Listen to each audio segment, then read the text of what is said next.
Hello friends, welcome to Harish TNPSC academy.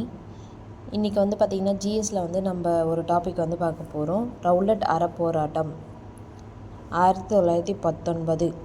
இங்கே பார்த்திங்கன்னா காந்தி துவங்கிய ரவுலட் சத்தியாகிரகத்தில் தமிழ்நாட்டுக்கு தனி சிறப்புண்டுன்னு சொல்லியிருக்காங்க. துவக்கப்பட்டதே பார்த்திங்கன்னா தமிழ்நாட்டில் தான். எப்போ துவக்கப்பட்டாங்கன்னா 1919 பிப்ரவரி மாதம் இந்திய சட்டமன்றத்தில் ரவுலட் மசோதாக்கள் விவாதிக்கப்பட்ட போது வி. ஸ்ரீனிவாசாரி அம்மசோதாக்கள் நிறைவேற்றப்பட்டால் இந்தியா கொந்தளிப்புக்கு உள்ளாகும் என்று அரசாங்கத்தை எச்சரித்தார். இப்போ எதுக்காக இந்த ரவுலட் சட்டம் கொண்டு வந்தாங்கன்னா, ரவுலட் சட்டத்தை கருப்பு சட்டம், வாய்ப்பூட்டு சட்டம் என்றெல்லாம் பார்த்திங்கன்னா ரவுலட் சட்டத்தை சொல்கிறாங்க. இந்தியாவில் பார்த்திங்கன்னா 21/1919 இயற்றப்பட்ட ஒரு குற்றவியல் சட்டம் பார்த்திங்கன்னா ரவுலட் சட்டம். இது எதுக்காக பார்த்திங்கன்னா முதல் உலகப் போரின் முடிவில் பார்த்திங்கன்னா இந்தியாவில் பார்த்திங்கன்னா குறிப்பாக பஞ்சாபிலும் வங்காளத்திலும் புரட்சி இயக்கங்கள் அதிகமாக இருந்ததாம். அதாவது புரட்சி இயக்கங்கள் அதிக எண்ணிக்கையில் தோன்றி வேகமாக வளர்ந்ததாம். இதனால் அதிர்ச்சி அடைந்த காலனிய அரசு பார்த்திங்கன்னா சிட்னி ரவுலட் என்பவரின் தலைமையில் ஒரு குழு அமைக்கிறாங்க. அந்த குழுவுக்கு பெயர் தான் பார்த்திங்கன்னா ரவுலட் குழு. ஓகேங்களா. இந்த ரவுலட் குழுவின் பரிந்துரையின் பேரில் பார்த்திங்கன்னா ஒரு ரவுலட் சட்டம் இயற்றப்படுறாங்க. இச்சட்டம் இந்த சட்டம் எப்படி நடைமுறைப்படுத்தினாங்கன்னு பார்த்திங்கன்னா, தீவிரவாதி அப்படின்று சந்தேகப்படுகின்ற எந்த ஒரு குடிமகனையும் 2 ஆண்டுகள் நீதிமன்ற வழக்கு விசாரணை இன்றி சிறை வைக்கணும் அப்படின்னு சொல்லிட்டு தான் இந்த சட்டம் ஏற்படுத்தினாங்க. இந்த சட்டத்தை கண்டனம் பண்ணி தான் காந்தியடிகள் பார்த்திங்கன்னா ரவுலட் சட்டத்தை எதிர்த்து பார்த்திங்கன்னா போராட்டம் செய்வதாக அறிவித்தாங்க. ஓகேங்களா. இதில் பார்த்திங்கன்னா ஸ்ரீ ராஜகோபாலாச்சாரியின் ஆலோசனையின் பேரில் கஸ்தூரி ரங்கர் ஐயர் காந்தியை தமிழ்நாட்டுக்கு வருகை தருமாறு கேட்டுக்கொண்டார். கஸ்தூரி ரங்க ஐயங்கார் தான் காந்தி தமிழ்நாட்டுக்கு வருமாறு கேட்டுக்கினார். அவர் அழைப்பை ஏற்று தமிழ்நாட்டுக்கு வந்த காந்தி எப்போ வந்தார்னா 1919 மார்ச் 17. அவர் கஸ்தூரி ரங்கர் ஐயங்கார் வீட்டில் தங்கி அங்கிருந்து தான் ரவுலட் எதிர்ப்பு திட்டம் உருவாக்கப்பட்டது. அதுக்கப்புறம் பார்த்திங்கன்னா காந்தி அச்சபையின் தலைவராகவும் Vijayaraghavachari, doctor MC. நஞ்சுரண்ட Rao, D. பிரகாசம் ஆகியோர் துணைத் தலைவர்களாகவும், சி. ராஜகோபாலாச்சாரியார், எஸ். கஸ்தூரி ரங்க ஐயங்கார், ஜி. ஹரிகர வேதாந்தம் ராவ், சேலம் டி. ஆதிநாராயண செட்டியார் ஆகியோர் செயலாளர்களாகவும் பொறுப்பேற்றனர். இதில் பார்த்திங்கன்னா சென்னை மாநிலத்தில் 120 பேர் சத்தியாகிரக சபதத்தில் கையெழுத்து போட்டாங்களாம். அதில் அவங்களோட பேர்லாம் பார்த்திங்கன்னா இங்கே கொடுத்துருக்காங்க, நீங்கள் பார்த்துக்கோங்க. யாருன்னு பார்த்திங்கன்னா ஸ்ரீ ராஜகோபாலாச்சாரியார், சத்தியமூர்த்தி, வ.உ. சிதம்பரம் பிள்ளை, திருவிக கல்யாணசுந்தரம் முதலியார், அதுக்கப்புறம் பார்த்திங்கன்னா ஸ்ரீனிவாச ஐயங்கார், வெங்கட்ராமையர், ராகவாச்சாரி, வாடியா, ஈவேரா ராமசாமி நாயக்கர், டாக்டர் பி. வரதராஜுலு நாயுடு, சுப்பிரமணிய சிவா, பாரதியார் போன்றோரும் காந்தியின் போராட்டத்திற்கு ஆதரவளித்தாராம்.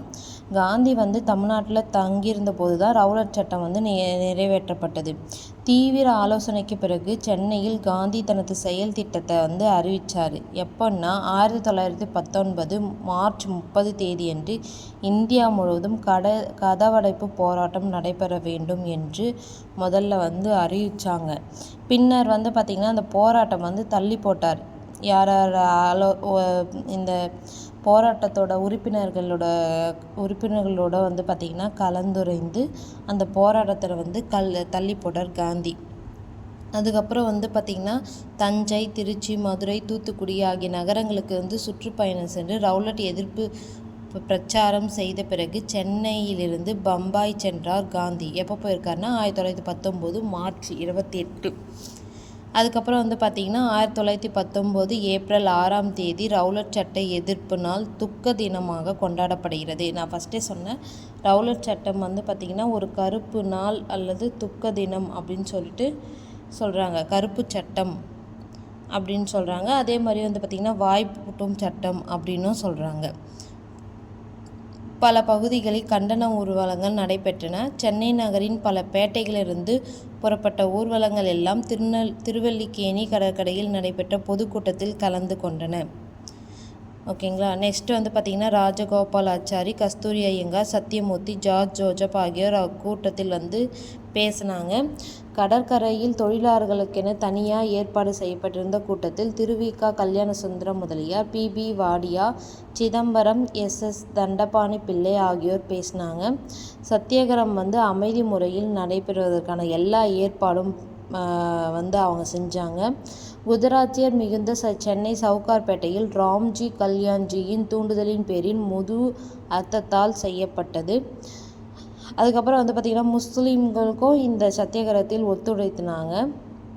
அதுக்கப்புறம் வந்து பார்த்திங்கன்னா பத்திரிகை பதிவு சட்டத்தை மீறி சென்னை நகரில் சத்தியாகிரகி என்ற பத்திரிகையை வெளியிட்டது. அரசாங்கத்தால் தடை செய்யப்பட்ட நூல்களான காந்தியின் சர்வோதயம், இந்திய சுயராஜ்யம் ஆகியவற்றை வீர சவார்கரின் எரிமலை என்ற நூலையும் தமிழ்நாட்டு சத்தியாகிரகிகள் விற்பனை செய்தனர். அதுக்கப்புறம் வந்து பார்த்திங்கன்னா ஏப்ரல் 6க்கு பின் எது வந்து பார்த்திங்கன்னா புறநகர் ரவுலட் சத்தியாகிரகம் தமிழ்நாட்டின் எல்லா பகுதிகளிலும் வந்து பரவியது. ஆனால் மாநகரங்களில் மட்டுமே ரவுலட் சத்தியாகிரகம் ஆர்வத்தோடு நடத்தப்பட்டது. அதுக்கப்புறம் வந்து பார்த்திங்கன்னா மறைஞ்சிச்சுன்னு சொல்லிட்டு சொல்கிறாங்க. பம்பாயிலும் அகமதாபாத்திலும் இருந்த அளவுக்கு வந்து பார்த்திங்கன்னா சென்னையில் வந்து இல்லை அப்படின்னு சொல்லிட்டு காந்தி வந்து சொல்கிறாரு. ரவுலட் சத்தியாகிரகம் எதிர்ப்பு போராட்டம் வந்து சென்னையில் வந்து இல்லை அப்படின்னு சொல்லிட்டு சொல்கிறாரு. அதுக்கப்புறம் வந்து பார்த்திங்கன்னா இந்த போராட்டம் வந்து எங்கே வந்து அதிகமாக வந்து பார்த்திங்கன்னா அமிர்தசரஸ்லாம் வந்து பார்த்திங்கன்னா இந்த போராட்டம் வந்து ரொம்ப அதிகமாக தீவிரமாக இருந்தது அப்படின்னு சொல்லிட்டு சொல்கிறாங்க. நெக்ஸ்ட்டு வந்து பார்த்திங்கன்னா தமிழ்நாட்டை விட ஆந்திர பகுதியிலும் இப்போராட்டம் வந்து வேகமாகவும் வெற்றிகரமாகவும் நடைபெற்றது என்று கோபாலகிருஷ்ணனோட கணிப்பு. காந்தியின் முதல் அகில இந்திய சத்தியாகிரக போராட்டம் தமிழ்நாட்டில் துவக்கப்பட்டு அமைதியாகவும் வெற்றிகரமாகவும் நடைபெற்றது என்பது பெருமைப்பட்டதாகும். இது மூலம் வந்து பார்த்திங்கன்னா அமைதியாக வந்து ரவுலட் சட்ட போராட்டத்தை வந்து காந்தியடிகள் வந்து நடத்த முடிஞ்சிருக்காரு. அதுக்கப்புறம் வந்து பார்த்திங்கன்னா அமிர்தசரஸ் நகரில் வந்து இச்சட்டத்துக்கு எதிராக வந்து ஒரு கூட்டம் வந்து நடைபெற்றது. அந்த கூட்டத்தில் வந்து பார்த்திங்கன்னா பிரிட்டிஷ் படை வீரர்கள் வந்து துப்பாக்கி சூடு நடத்தியதுனால ஜாலியன்வாலா படுகொலை வந்து நடைபெற்றது. 3 ஆண்டுகளுக்கு அப்புறம் வந்து பார்த்திங்கன்னா இந்த சட்டம் வந்து ரொம்ப கொடுமையானது அப்படின்னு காலனிய அரசு வந்து மார்ச் 1922 வந்து இந்த சட்டத்தை வந்து திரும்பி பெற்றுக்கொண்டது. ஓகேங்களா. காந்தி வந்து போராடினார், அகிம்சை வழியில் தான் போராடினார். இந்த சட்டத்துக்காக எதுவும் வந்து இந்த சட்டத்தை வந்து திரும்ப பெறணும், இது ரொம்ப கொடுமையானது இந்த சட்டம் அப்படின்னு சொல்லிட்டு தான் போராடினார். அது நல்ல வழியில் முடிஞ்ச 1922 வருஷத்தில் வந்து இந்த சட்டத்தை வந்து காலனி அரசு வந்து திரும்ப பெற்றுக்கொண்டது. ஓகேங்களா. இதே மாதிரி நெக்ஸ்ட்டு ஒரு டாப்பிக்கில் நம்ம வீடியோ வந்து பார்க்கலாம்.